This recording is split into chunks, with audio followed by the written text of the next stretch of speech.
Bonjour à tous, bonjour à vous. Aujourd'hui nous allons parler principalement des dinosaures et de leur vie. Aujourd'hui nous allons faire un podcast sur les dinos, comme je vous l'ai dit. On va procéder par thème comme on avait fait dans la dernière vidéo consacrée à ce sujet. Et on va commencer. C'est parti. Alors, j'ai commencé par faire un premier thème. Qu'est-ce qu'un dinosaure, hein, pour se mettre dans le bain. Donc, déjà, il faut savoir que le mot dinosaure vient du latin dinosauria, lézard terrible. Il désigne plusieurs espèces de reptiles qui ont habité la Terre il y a des millions d'années, ceux qui ont disparu et qui ont disparu depuis. Les dinosaures avaient tous la particularité d'avoir les pattes situées en dessous de leur corps, contrairement aux reptiles actuels qui ont des pattes sur le côté. On peut citer par exemple Dimétrodon, qui n'est pas un dinosaure car il avait les pattes sur le côté. Le premier os de dinosaure a été découvert en Angleterre en 1676. Il s'agissait d'un mégalosaurus. Attendez, je vais vous le montrer. Voilà, c'est cette espèce, le mégalosaurus, un carnivore. Oui, bah c'est un carnivore. Bon,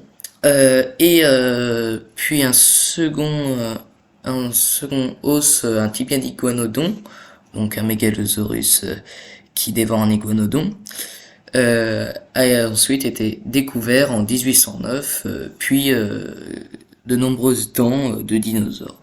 Parce que c'est les dents, c'est les fossiles qui se conservent le mieux. Hein. Bon, nous allons passer au thème suivant, si vous me le permettez, que j'ai nommé la Terre au temps des dinosaures.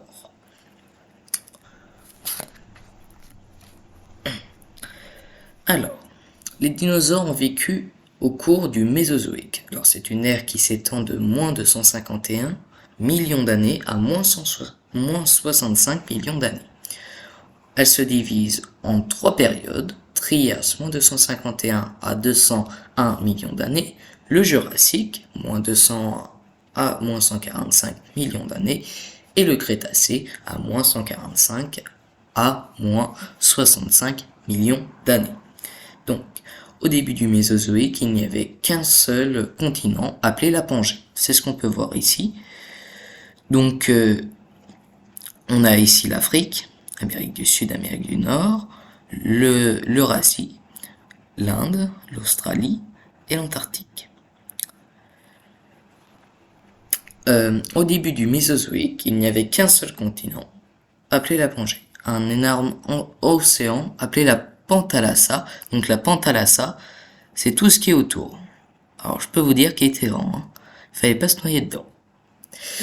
Ce supercontinent s'est divisé progressivement à partir du Trias, ce qui a influencé les déplacements et l'évolution des dinosaures. Alors quand la Pangée s'est divisée, il y avait par exemple des dinosaures ici. Avant, ils étaient là. Donc, ils ont fait un chemin à travers l'Afrique. Donc, ça a mené à une évolution constante des dinosaures. Donc, nous avons fini ce thème. Nous allons passer au thème suivant, que j'ai nommé le Trias et ses dinosaures. Alors, le Trias, donc comme on l'a dit, est une période de l'ère mésozoïque. Elle s'étend de moins 251 millions d'années environ à moins 201 millions d'années. Bon, c'est une période de renouvellement des espèces après l'extinction massive survenue à la fin du Permien. Permien, c'est encore avant les dinosaures, encore avant le Mésozoïque. Elle voit l'apparition des tout premiers dinosaures. On pense que le climat y était chaud durant le Trias. La Pangée a commencé à se fractionner, à se diviser en deux continents, la Laurasie au nord et le Gondwana au sud. C'est ce que je vous ai dit quand il s'est séparé, donc on avait deux sortes deux types de dinosaures au nord et au sud. Bon. Le Trias a été marqué par le développement d'une grande diversité marine, donc des dinosaures marins sont apparus. On peut citer le Cymbospondylus, les ptérosaures aussi sont apparus, les premiers dinosaures volants. Enfin, ce ne sont pas des dinosaures, mais ce sont les ancêtres des oiseaux. Hein. On peut pas mettre ça dans les dinosaures volants.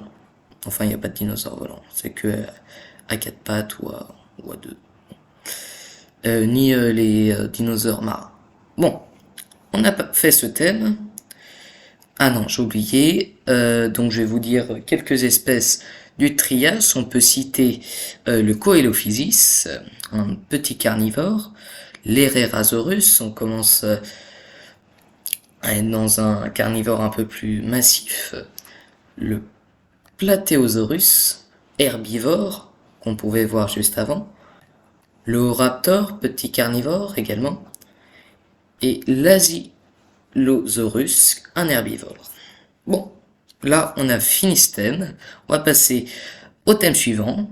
Vous en doutez, le Jurassique. Donc,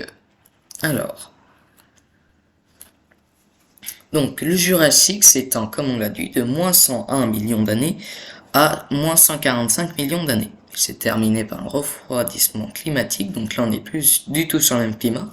Des espèces du Jurassique ont survécu jusqu'au Crétacé. Il y en a très peu qui ont survécu d'une période à l'autre.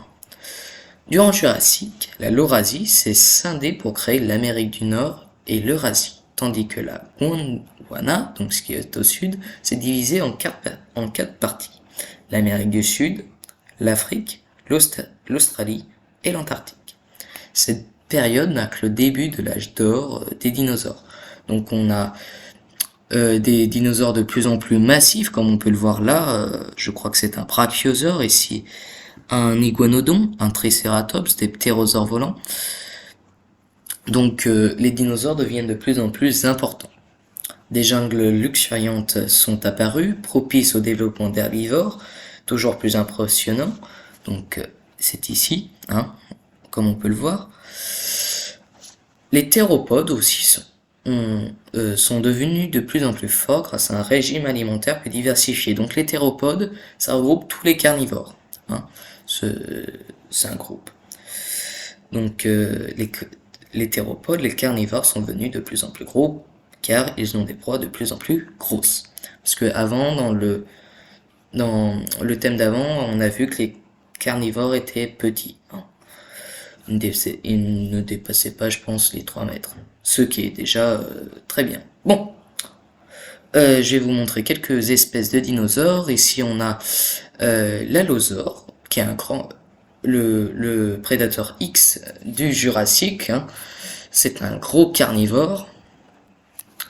Le brachiosaure, comme on voit dans Jurassic Park, sur ses 2 pattes. Oui. Donc c'est un sauropode. Voilà, c'est un dinosaure à long cou. Le Dilophosaurus, qui est un petit dinosaure théropode, donc carnivore. Le Stegosaurus, qui est un dinosaure herbivore. Il faut pas l'approcher parce que avec sa queue là, il vous met un coup, il tombe dans les vapes le mec. Hein. Bon, Stegosaurus, et je crois qu'il y en a un dernier, oui, c'est l'Oviraptor, je crois. Oui, je crois que c'est lui, Oviraptor.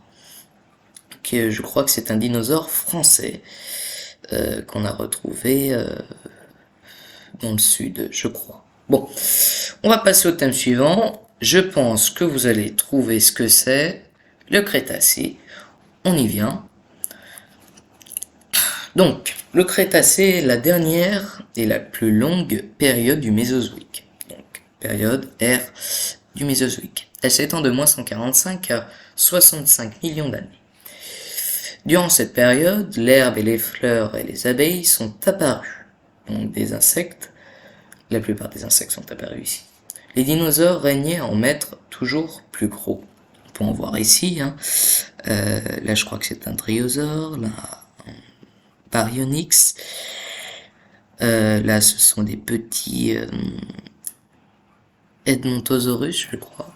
Bon, je suis pas sûr pour ces espèces, mais on va dire il y a une forte ressemblance avec les espèces que je connais. Bon, ils sont toujours plus gros les dinosaures que les petits insectes.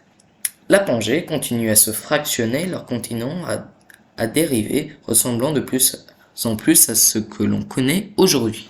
Donc en gros, on a presque l'amas-monde qu'on peut voir aujourd'hui. Bon, de nouveaux océans sont nés, ainsi que d'immenses chaînes de montagnes sur Terre et sous l'eau. Le Crétacé sera la période la plus chaude de toute l'histoire, avec une moyenne supérieure à 20 degrés contre 15 degrés aujourd'hui. Donc on dépasse le Trias, le Jurassique c'était un peu frisqué, froid dans la norme quoi. Trias on était un peu plus monté en chaleur, et là le Crétacé il fait chaud. Hein. Les différences de température et de végétation étaient tout de même notables selon le continent, avait dévié vers un pôle ou vers l'équateur. Donc si c'est vers l'équateur, il faut bien se dire qu'il y a moins de plantes, et si c'est vers le nord, vers le pôle, voilà, il y aura un peu plus de d'herbe, voilà.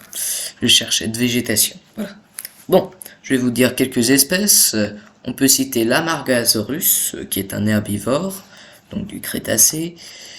Le fameux Tyrannosaurus rex, un des plus grands prédateurs. Enfin, c'est pas le plus grand, parce que après, on a au-dessus, comment il s'appelle, le Spinosaurus, qui fait 17 mètres.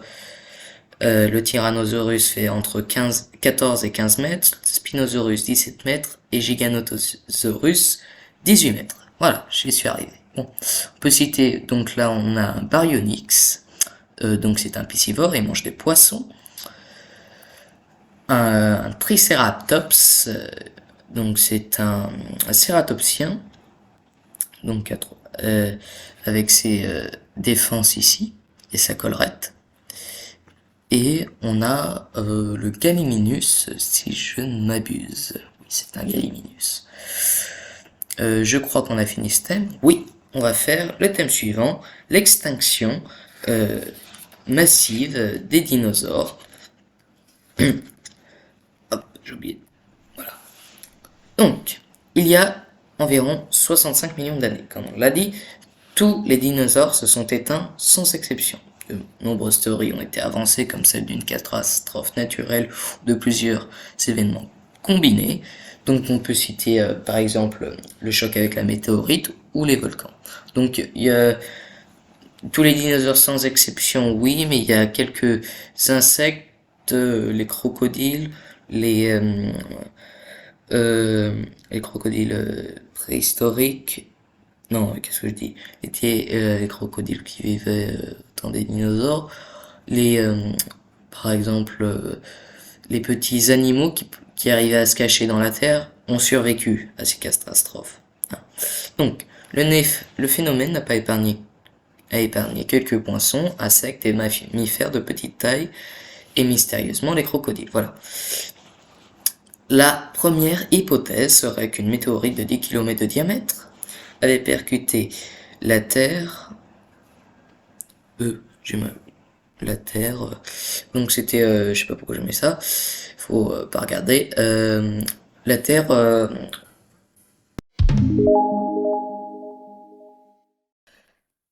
Pardon pour cette courte pause.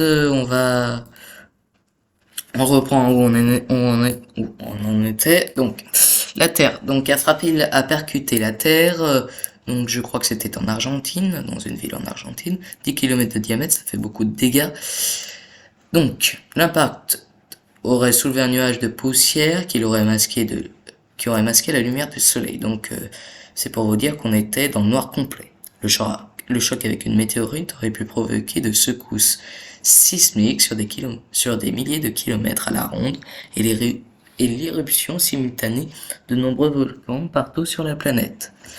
Donc, je peux vous dire que les dinosaures ont pas pu survivre bien longtemps, hein, à cause de ça. Euh, les dinosaures seraient étouffés, seraient morts dans l'obscurité, vu qu'ils n'avaient plus de lumière du jour et presque plus de souffle pour respirer. Bon, on a fait ce thème, nous allons passer au suivant que j'ai nommé la paléontologie. Donc, la paléontologie est la science qui permet d'étudier les restes ensevelis et conservés dans la roche des êtres vivants du passé. Elle se compose en 4 grandes étapes: les fouilles sur le terrain, l'analyse en laboratoire, les descriptions des fossiles et leur publication. 4 grandes étapes. Bon, leur publication, on peut pas dire que ça c'est une étape, hein, c'est juste pour dire ce qu'on a trouvé. Bon. Et enfin, la diffusion des connaissances au grand public. Bon. Les parties les plus dures du corps des dinosaures les plus dures à trouver sont celles du corps des dinosaures sont celles qui se décomposent le plus lentement après la mort. Les os, les dents, les cornes, les griffes et les carapaces.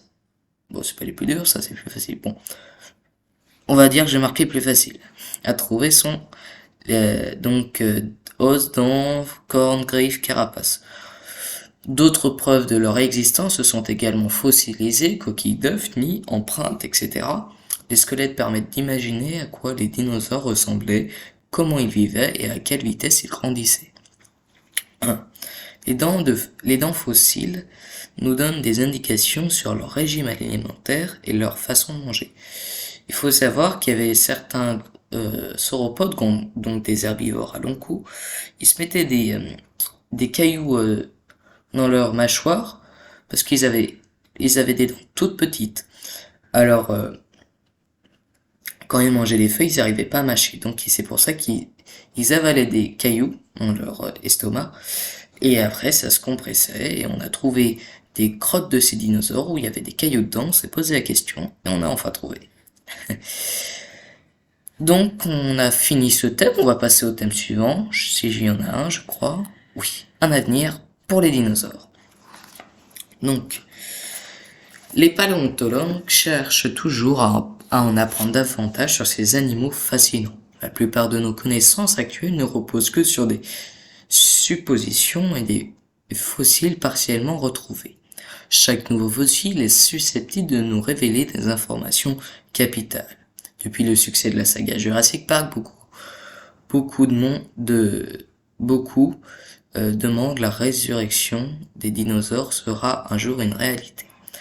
Des moustiques et autres parasites fossilisés datant du Mésozoïque ont bel et bien été retrouvés, gorgés de sang de dinosaures, mais toutes les tentatives pour en extraire l'ADN se sont révélées infructueuses.